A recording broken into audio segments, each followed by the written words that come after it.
Hey there friends, my name is Ari and I wanted to take you along with me today as we create 4 Thanksgiving sides that easily feed 8 people or more for only $10. These are timeless and classic delicious recipes that take barely any time to prep at all. All the ingredients needed are very simple and I'm going to go ahead and guess that you have a few in your pantry already. All right, guys, I'm at my local Aldi. It is a busy Saturday morning, but we're going to make this work. We're going to get the ingredients that we need to make these pre-Thanksgiving recipes, guys. You might need more than this, but I'm going to guess that you have most of the ingredients at home, so this is going to be really cheap. I will let you guys know how much it all costs at the end. I'll see you guys inside. Okay, guys, got to pick up some of this. This is only $1.95. Grab this. $1.89 for the sugar. Definitely gonna pick this up. Fast rising yeast for the bread. Jiffy mix for the corn casserole.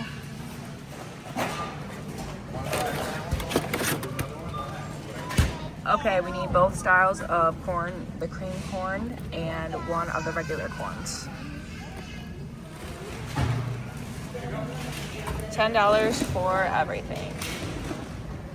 Okay guys, so the first thing we're gonna prep is the corn casserole. So you're gonna wanna preheat your oven to 350.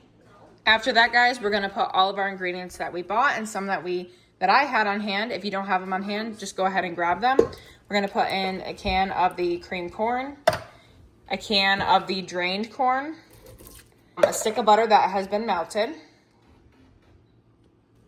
1 whole box of the Jiffy mix, and 1 cup of sour cream. When that's added, guys, you're just going to go ahead, mix this together really well, and then we're going to put it in a buttered 9x9 baking dish. Make sure the baking dish is freezer friendly if you're doing this ahead of time. The consistency should look like this. Just dump it all in, guys, and scrape the bowl. My oven's almost preheated, but when it's fully preheated, I'm going to go ahead and throw it in.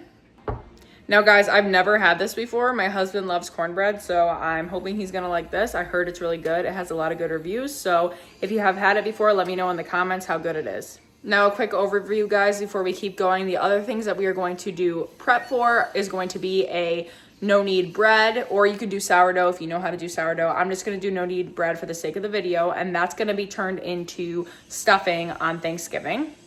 We're also gonna prep sweet potato casserole. I did not buy marshmallows, but you're gonna wanna have marshmallows for the day of. You're gonna put those on top. Do not freeze them with the marshmallows. It's not gonna taste very good. And the other thing that I'm gonna make is a huge batch of mashed potatoes because I have a whole bag over here. Let me show you guys. About a half the bag. Some of them are growing eyes on them. I gotta find something to do with them. So this would be a great, no waste, no cost Thanksgiving dish. And likewise, guys, if you didn't have potatoes on hand or anything like that, this stuff is super cheap this time of year. So all this stuff's gonna be very, very low cost. And it's so much easier to prep ahead of time instead of shoving everything into the day of or the day before. I know because I've done it before and it just turns out to be a disaster on my end. Very stressful. All right, so this is finally going in, guys, and then I'm gonna set the timer. Okay, guys, for the no-knead bread, all you're gonna need is about a teaspoon of sugar. You're also going to need 1 of these packets of yeast. Add the yeast in with the sugar, and then we're going to do 1 1/3 cup of warm water, not hot. You don't want to kill the yeast. Go ahead and mix this together now, guys, and let it sit for like another 5 minutes just so it can get nice and puffy, and then we'll add our flour. After a few minutes, it should look puffy like this. You're going to add some salt to it. And then we're gonna put 430 grams of flour into this. I like to be accurate, but you can use cup measurements if you want to. Okay, guys, mix this until there's no dry flour spots. And then we're going to let it rise for an hour on the counter. And then after that, I'll show you guys what to do. It's very similar to sourdough. After it's been risen, we're gonna bake it in our Dutch oven. Okay, guys, cover it with a plastic wrap or a beeswax, and it's gonna look loose and shaggy like this, and that's totally fine. It's supposed to look like that. We're gonna put it to the side for an hour, and then we are going to move along and prep our sweet potatoes to make sweet potato casserole. we are gonna peel this whole 3-pound bag of sweet potatoes, cut them into about inch-sized cubes. Then we're gonna bring them over, boil them for 15 minutes. And then after that, I'll show you what you add. Hint, it's going to include lots of brown sugar, because what's a sweet potato casserole if it's not sweet? Now on to the chopping. The sweet potatoes are starting to boil, like I said, 15 to 20 minutes, depending on how big and thick you cut them.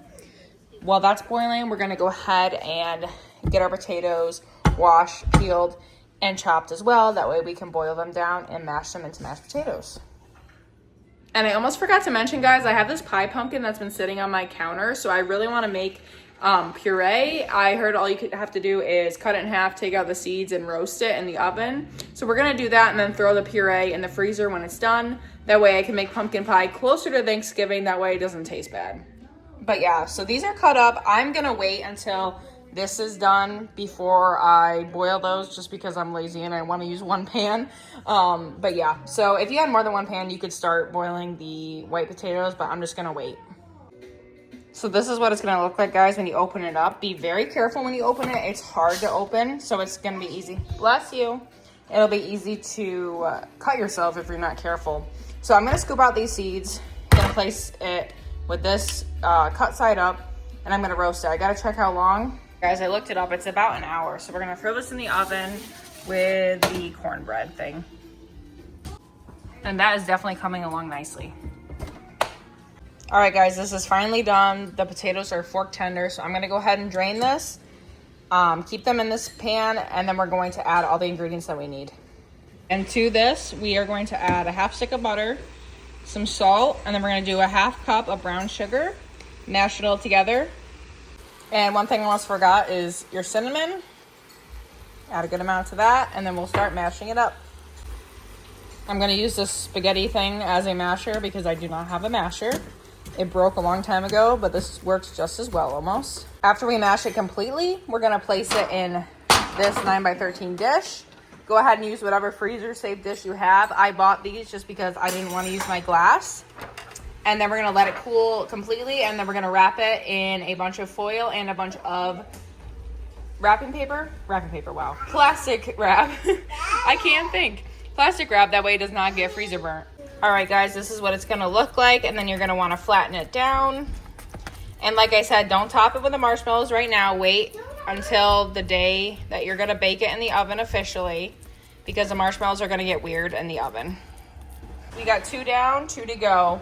The corn casserole is all done. We have to let it cool completely. Getting the water ready for the potatoes. The sweet potato casserole base is all done. This also has to cool down completely before we can wrap it up. Okay, so the potatoes, the regular white potatoes are done. So I'm gonna strain these. We're gonna add a half stick of butter, lots of salt and milk, and then mash it up just like how we did with the sweet potatoes. All right, guys, I'm smashing this up. We like it pretty thin, or not chunky, I should say. So I'm gonna do this for a while. You can also whip it in your KitchenAid if you have one, or a mixer, to make a really silky smooth mashed potato, but I'm not worried about it too much. And these are our mashed potatoes, guys. I'm just flattening it out, and again, letting this cool down completely before we cover it in foil and plastic wrap. That made a ton of mashed potatoes. That's definitely a serving for like at least 12 people, I'm gonna say. And the pumpkin is finally done, guys. It took about an hour, and I can stick my fork right through it. So I'll let this cool down, scoop out the insides, and then I'll be putting it in a Ziploc bag to make pumpkin pie later on. I have my Dutch oven preheating in the oven right now. While this rises, it's almost doubled. I'm gonna give it a little bit longer. It's been a little bit longer than an hour, so you might have to give it more like 2 hours. But anyways, when this is done, we're gonna put it in our parchment paper with some flour at the bottom, and then we're gonna bake it in our Dutch oven. The Dutch oven is preheated fully. I am going to get the spread out onto this parchment paper, shape it correctly. You want it to be like this. It's definitely gonna look doubled in size like this. We're gonna shape it, put it into the Dutch oven, and then we're gonna start wrapping our food. This is shaped perfectly, guys. So now I'm gonna pick it up by both sides, and I'm gonna bring it over to the Dutch oven. I'm gonna place it in just like this. Fold this down. Be very careful when you're touching it. Put your lid on. And now we're gonna bake this with the lid covered for 30 minutes, and then we'll take the lid off and leave it in for another 10 to 15. Now what we're gonna do to store these so they don't get freezer burnt before Thanksgiving is I'm gonna put foil around each of them, plastic wrap, and then more foil again. So that should keep it pretty good for the next however many days it is, 19 days.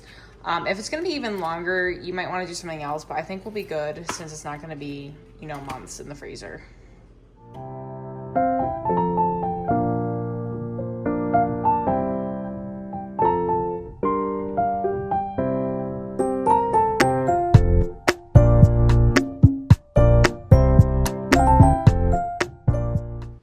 So this is what it looks like after you wrap it in foil, saran wrap in the foil again, and I did write what it is and the date on it just in case. So I'm gonna stick this in the freezer, and I'm gonna do the same thing to these two.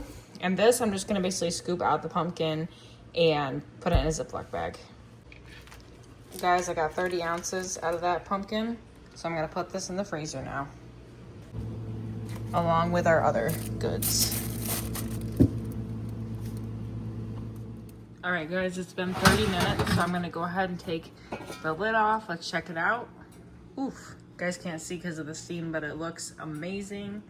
We're gonna go ahead and I would say leave it in for another 10 because it's looking pretty brown on the top already. Here is the finished product. It looks amazing. You can hear the crusty sound. It looks so good and delicious. I can't wait to have this in our stuffing. And last thing I wanted to say, guys, before I call it quits for the night is you can definitely make more than one of those loaves of bread if you're making a huge batch of stuffing for Thanksgiving. Personally, we're probably not gonna need that much stuffing, so I think one loaf of bread will be good enough for us. So I'm just gonna basically let that cool down completely, wrap it in saran wrap, and then wrap it in foil, and it will stay fresh until Thanksgiving. That way we can create our stuffing with it. But thanks again, guys, for coming along with me today as we created these Thanksgiving sides. It felt so good to use up those potatoes and using up everything else we had. That way the cost stayed super, super low. The cheapest we can get stuff and the healthiest we can make it at home using stuff from scratch is really the best thing we can do now. So guys, if you like more content like this, budget challenges, cooking from scratch, frugal ideas, just stuff like that, like, subscribe, and share. I'll definitely be posting more, and I can't wait to see you guys in the next one. Bye, guys.